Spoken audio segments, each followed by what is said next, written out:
Hi. When the famous physicist and astronomer Galileo first championed the idea that the Earth revolved around the Sun back in the 1500s, he was called a raging lunatic and convicted of heresy by the Church. He was then sentenced to life imprisonment and died under house arrest around 9 years later. But if a 10-year-old tells his science teacher that same fact today, nobody even bats an eyelash. So what's changed? Lots of things. The world has evolved, new technologies have been developed that help us more accurately understand astronomy, for example. So poor old Galileo was not insane, he was simply before his time.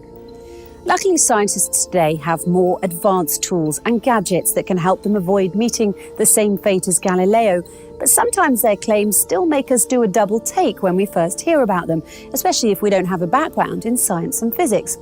Let's look at an example, shall we? In their published works, two different scientists, Tom Garrison and Michael Allaby, both compare mountains to ships. Yes, you heard me. Mountains, those tall, massive structures that protrude out of the earth in such a stately, solid way, and ships sailing in the open water. Sounds like an odd coupling, but the physical law of buoyancy, developed by the Greek mathematician and inventor Archimedes, would say otherwise. This is because the driving force behind both ships and mountains is one and the same, and it's something called buoyancy. Now, the words buoyant or floating don't usually pop into our heads when we think of mountains.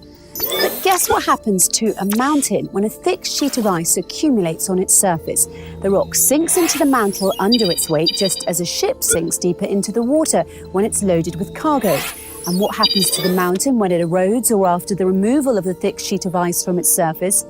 In much the same way as a ship rises again when the cargo is removed from it, the Earth's crust will rise again in response to the reduced load on the mountain. We know all this today from the research conducted by scientists such as Garrison and Allaby in 2013 and 14. But flashback 14 centuries ago to when the Quran was revealed, and you'll find that it too makes the same analogy in chapter 42, verse 32, when it says, "And among his signs are the ships in the sea like mountains." How in the world could a book revealed that long ago possibly contain such accurate scientific analogies in the glaring absence of the necessary scientific tools and proofs at that time? Yet another example of modern science mirroring the Quran relates to the concept of inertia.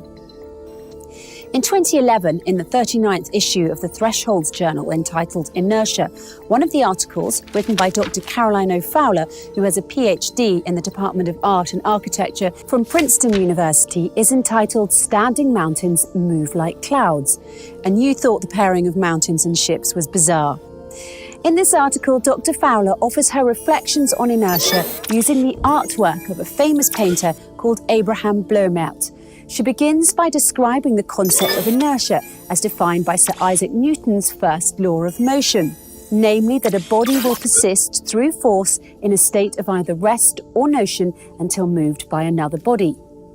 She then goes on to shower her praises on the painter for his ability to express this rather abstract concept of inertia with only the stroke of his paintbrush in a single picture. In her conclusion, Dr. Fowler further draws attention to the fact that Bloemaert moved towards an understanding of movement, which is not about setting things into motion through a violent force, but instead suggests the notion that the world may already be in movement. And like the mountains that move like clouds, movement and rest are two different, but ontologically equal states. It is impressive when art is able to depict scientific notions in a straightforward way. But long before Bloemaert, Newton or Galileo himself, it was the Quran that presented the understanding of force and movement as a relational concept. In chapter 22, verse 88 of the Quran, it reads, "And you see the mountains and think them solid, but they move like clouds. It is God's technique which has established everything perfectly." Centuries ago, God told us that he created the world following the laws of inertia. It is science that is just now catching up. So who says science and religion have to be at odds? In the Quran, science and religion are twin sisters, and I don't mean the type of twins that keep saying they're identical when everyone really knows they're fraternal. The Quran contains many passages that were not understood by scientists, let alone regular people, until recently, and some that science still has not fully deciphered. But this should come as no surprise. In fact, the Quran itself tells us that this will happen when it says, "And these similes we put forward for mankind, but none will understand them except those who have knowledge." Let's look at that word a little closer now, simile. It's very fitting that the Quran should use that word, seeing as how the book itself often uses similes and analogies to help explain things that might otherwise seem abstract or unrelated to us. But what's even more astonishing then, that is modern scientists have used some of the exact same analogies that were first written in the Quran over 1400 years ago.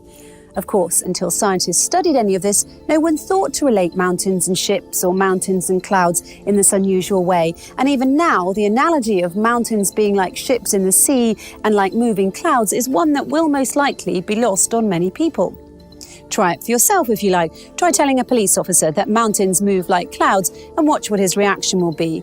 But be careful, because if you persist in saying it, he might just consider you drunk and arrest you. What can I say? Sometimes the truth hurts.